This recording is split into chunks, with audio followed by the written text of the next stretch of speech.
Across the world, 1 out of every 3 women suffer from physical or sexual violence at some point in their lives.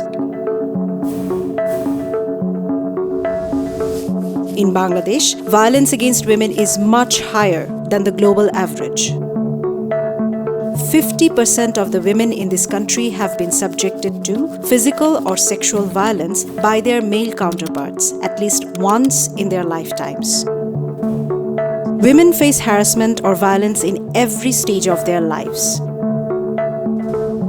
As children, they are harassed in the streets. Often their home or neighborhood is not safe. Even at school or university, they face sexual harassment by classmates or seniors or sometimes teachers. They are often exposed to sexual harassment or assault at work or subjected to domestic violence at home by their husbands or relatives.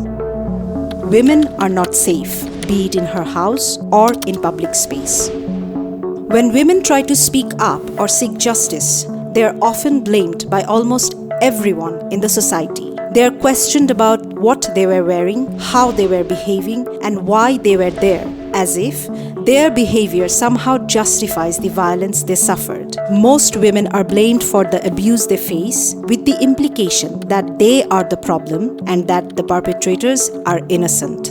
The root causes of violence against women and girls can be traced back to deeply rooted social beliefs, attitudes, and cultural norms that perpetuate gender-based discrimination and inequality.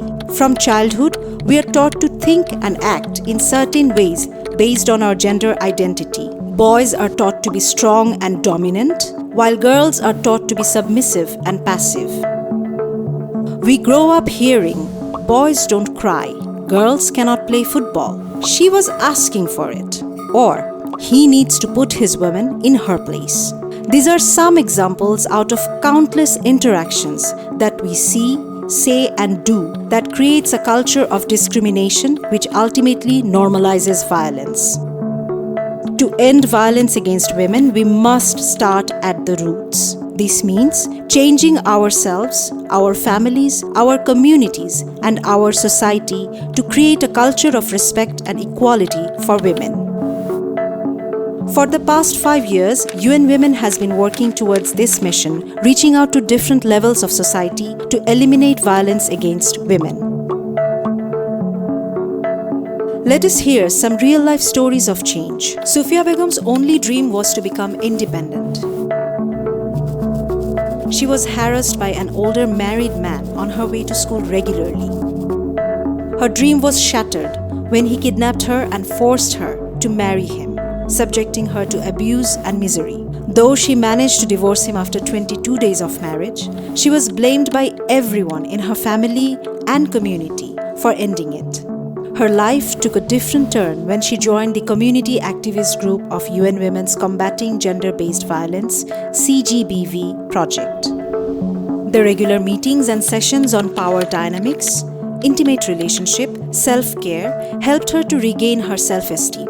She learned about how power dynamics shape families and society, making women vulnerable to violence. When her ex-husband began harassing her again, Sufia Begum stood up for herself and filed a case against him. She won. Today, she is a self-reliant woman who can take care of herself. She's working to raise awareness in her community, inspiring others to stand up for themselves and fight against violence and oppression. Zohra Akhtar was 20 when she and her friend were being harassed by boys regularly on their way to college. Their lives became miserable. She was always scared and ashamed. Her friend at one point stopped going to college, and Zohra could not accept that. She came to know about the complaint committee in the college that was initiated by the CGBV project. She learned about how to complain on sexual harassment through this committee and decided to take action. The committee promptly investigated the complaint in accordance with the High Court Directive on Prevention of Sexual Harassment and took effective measures to address the issue. Zohra is particularly proud that she could help her friend to return to college. Jannatul was 22 years old when she was raped by some men on her way home. the news spread quickly. She filed a case and the perpetrators were arrested. But she had to face another ordeal when she went to the court with her parents and had to answer all the humiliating questions. Why did it happen? How did it happen? What were you wearing?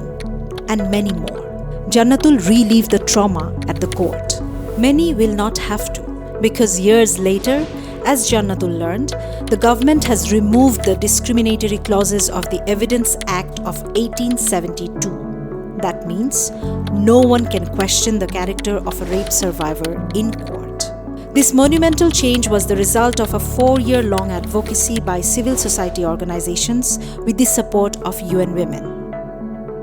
It was a victory for many women who had suffered violence and wanted justice, just like Jannatul.